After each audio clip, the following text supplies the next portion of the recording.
Nandesari industries association દ્વારા એક ભરતી મેળાનું આયોજન કરવામાં આવ્યું હતું, જેમાં મોટી સંખ્યામાં ટેકનિકલ તેમજ સ્કિલ્ડ આધારિત પોસ્ટ માટે દાવેદારો હાજર રહ્યા હતા. નંદેસરી ઇન્ડસ્ટ્રીઝ એસોસિએશન દ્વારા નંદેસરી સ્થિત NIA હોલ ખાતે ભરતી મેળાનું આયોજન કરવામાં આવ્યું હતું.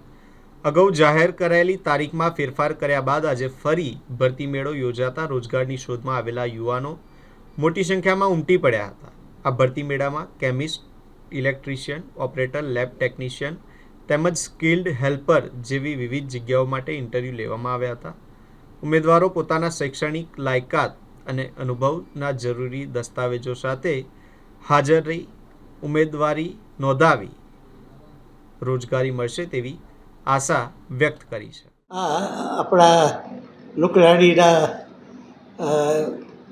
MLA વાઘોડિયા વિસ્તારના ધર્મેન્દ્રસિંહ કયા કરતા હતા કે એક જ્યારે ભરતી મેળો તમે રાખો એટલે પછી બધી ઇન્ડસ્ટ્રીઓ જોડે ભેગા મળીને જેની બી કંઈ રિક્વાયરમેન્ટ હોય એ પહેલાં અમને જણાવો. એટલે લોકોએ મને રિક્વાયરમેન્ટ આપી એટલે પછી મેં આજનો દિવસ ફિક્સ કર્યો હતો કે બધી એપ્લિકેશનો આ દિવસે આપી જાય. એપ્લિકેશનો વહેલા મંગાવી દીધી હતી અને એપ્લિકેશનો બધેથી આવી હતી. બધા આપણા અહીંયાના આજુબાજુના ગામો છે ત્યાંથી અનગઢથી આવી હતી, નંદેસરી, દામાપુરા, રડિયાપુરા, પછી રણોલી, દશરથ, ડોળકા, બોરસદ બધી એપ્લિકેશનો આવી હતી. અને એમાં ITIના એપ્લિકેશન વધારે પડતી હતી. ITIના કેમિકલ ઓપરેટરો, પછી લેબ કેમિસ્ટ ઓપરેટરો આ રીતની, એટલે એ બી એની રિક્વાયરમેન્ટ હતી. એટલે બધી ઇન્ડસ્ટ્રીઝ તરફથી જેટલા જે રિક્વાયરમેન્ટ હતી એ બધાને મેં હમણાં બાયોડેટા બી મોકલી આપેલા કે ભાઈ તમે જોઈ રાખજો. અને પછી આજનો દિવસ ઇન્ટરવ્યૂ માટે ફિક્સ કર્યો હતો તે નંદેસરીમાં એસોસિએશન હોલમાં આવી જાઓ અને જે તમે યોગ્ય લાગે છે એ પ્રમાણે લો.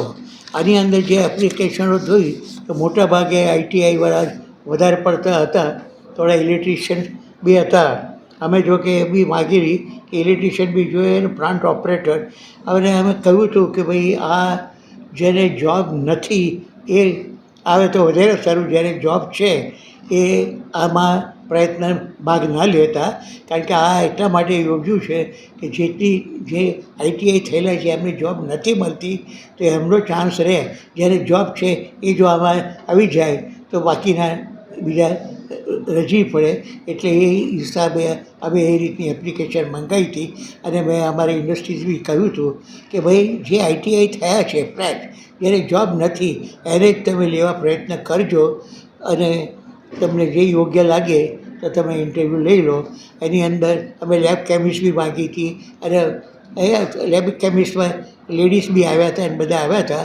તો આજે બધાની ઇન્ટરવ્યૂ ત્યાં આગળ લીધો છે અને એનું જે કંઈ પરિણામ આવશે એ 1-2 દિવસમાં અમારી પાસે આવશે. પછી અમે એ જાહેર કરીશું કે ભાઈ આટલી એપ્લિકેશનો આવી હતી, આટલા જણમાંથી આટલી જ ઇન્ડસ્ટ્રીઓએ એ લોકોને રાખ્યા છે અને જોબ શરૂ કર્યું છે. કારણ કે એક માહોલ એવો બધો એ થઈ ગયો છે, છતાં આપણા નંદેસરીના જે બધા ઇન્ડસ્ટ્રીઝ હતા એમને મેં રાખ્યું હતું કે ભાઈ આ મોલ તો આવો રહેતો જ રહેશે, ચઢ ઉતર થયા જ કરતી હોય છે.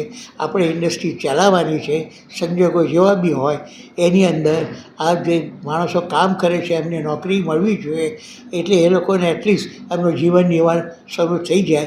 એટલે એ હિસાબે બધા માન્યાય ખરા અને જેને જેની રિક્વાયરમેન્ટ નથી એ બધાએ ભાગ લીધો. અને આજે ઇન્ટરવ્યૂ બધો ત્યાં થઈ રહ્યો છે અને 2-1 દિવસમાં એનો આખો જેવી આવશે એ અમે ડિક્લેર કરીશું કે ભાઈ આટલા જણને જોબ મળી છે. આ જોબ બધા આજુબાજુના સ્થાનિકોને માટે આપણે વ્યવસ્થા કરી હતી અને આજે આ રાખ્યો હતો. જસ્ટ એ જણાવ.